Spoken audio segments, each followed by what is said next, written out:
Welcome, everyone.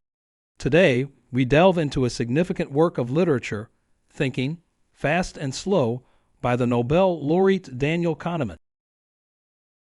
In this groundbreaking book, Kahneman, a psychologist and economist, explores the two systems that drive the way we think: System 1, which is fast and intuitive, and System 2, which is slow and deliberative. With his insights, Kahneman challenges our assumptions about decision-making and offers new understandings of how we think, learn, and create. Key point 1. Two systems. The fundamental concept of Kahneman's book is the dichotomy of the two cognitive systems. System 1 operates automatically and quickly, with little or no effort and no sense of voluntary control. It is responsible for our instant reactions and quick decision-making that we often associate with going with the gut. On the other hand, System 2 is deliberate and requires concentration and cognitive effort. It's the system we use when solving complex mathematical problems, analyzing intricate patterns, or making decisions that require deep thought. This distinction has profound implications for understanding our behavior. We tend to over-rely on System 1, leading to potential cognitive biases, while System 2 is lazy and prefers not to work hard unless necessary. Key point 2. Cognitive biases. Kahneman expounds on the numerous cognitive biases that impact our thinking and decision-making. System 1's automatic responses often lead to cognitive biases, inherent thinking errors that humans make in processing information. These include anchoring, relying too heavily on one piece of information; availability heuristic, overestimating the importance of information that is available to us; and confirmation bias, favoring information that confirms our pre-existing beliefs. In the larger context, these biases can significantly influence our decision-making process, leading us to make irrational or faulty decisions. Key point 3. Framing effect. Kahneman's research in the framing effect highlights how people's decisions can be drastically changed based on how the choices are presented or framed. When presented with the same problem but with different framing, our minds can arrive at vastly different conclusions. For example, people react differently to a medical treatment that has a 90% survival rate than to one with a 10% death rate, even though it's the same statistic. This can have serious implications, particularly in fields such as marketing, politics, or healthcare, where the framing of information can manipulate our decision-making process.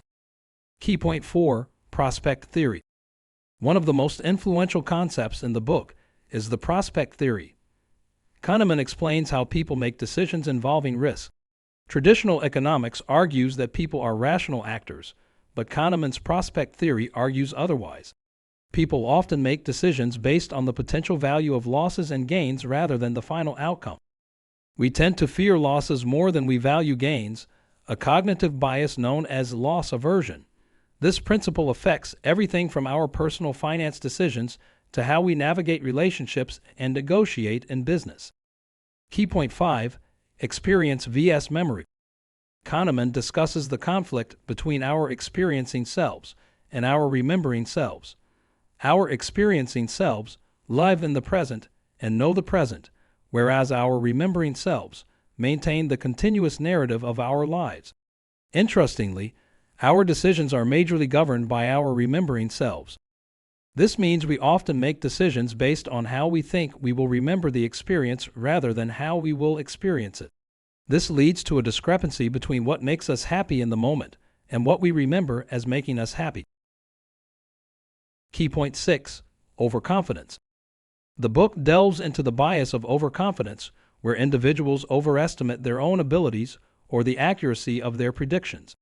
This leads us to take greater risks, often underestimating potential challenges or pitfalls. Overconfidence bias is a result of System 1's intuitive and heuristic-based process, which does not always consider all relevant information or possibilities. By understanding and recognizing overconfidence bias, we can engage System 2 to more rationally assess situations and make decisions. It can guide us to consider a wider range of scenarios and potential outcomes, reducing the risks associated with overconfidence. Key point 7. Hindsight bias. Hindsight bias, also known as the "I knew it all along" effect, is another cognitive trap Kahneman discusses. It's the tendency to believe, after an outcome is already known, that we would have predicted or could have foreseen it. It gives us a false sense of certainty about the unpredictable. This bias can prevent us from learning from our mistakes and adjusting our decision-making processes for the future. By acknowledging hindsight bias, we can work towards making decisions that are informed, balanced, and not overly influenced by past events. Key point 8. Endowment effect. The endowment effect is a bias that causes individuals to overvalue the things they own. It's the reason why people often demand more money to sell an object they own than they would be willing to pay to buy the same object. This bias leads to irrational decisions, especially in financial and economic matters. By understanding the endowment effect, we can ensure we're making decisions that are in our best interests and not based on an irrational overattachment to our possessions. Key point 9. Regression to mean. Regression to the mean is a statistical concept that Kahneman applies to decision-making and performance. It's the idea that if a variable is extreme the first time you measure it, it will be closer to the average the next time you measure it. Overestimating the importance of skill and underestimating the role of luck can lead to wrong conclusions, resulting in potentially detrimental decisions. Understanding this principle allows us to more accurately assess performance and make more informed predictions and decisions, particularly in areas such as sports, business, and education. Key point 10. Substitution.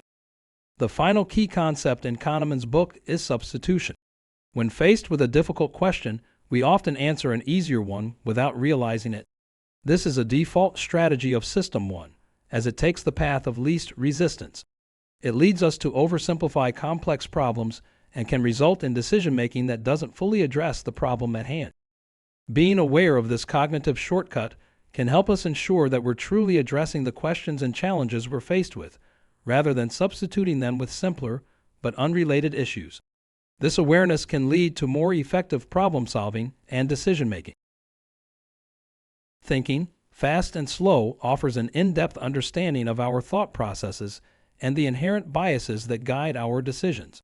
It encourages us to slow down, engage our System 2 thinking, and critically analyze the problems at hand to make better, more rational decisions. Whether it's avoiding overconfidence, acknowledging hindsight bias, resisting the endowment effect, understanding regression to the mean, or not substituting hard questions with easier ones, being aware of these pitfalls can help us navigate life's decisions more effectively. As we wrap up our exploration of Daniel Kahneman's Thinking Fast and Slow, let's remember that being cognizant of our thinking processes is a powerful tool. By delving into the depths of our cognitive processes, we can gain insight into our actions and decisions. So till our next journey into the fascinating world of knowledge, keep learning, keep questioning, and keep growing.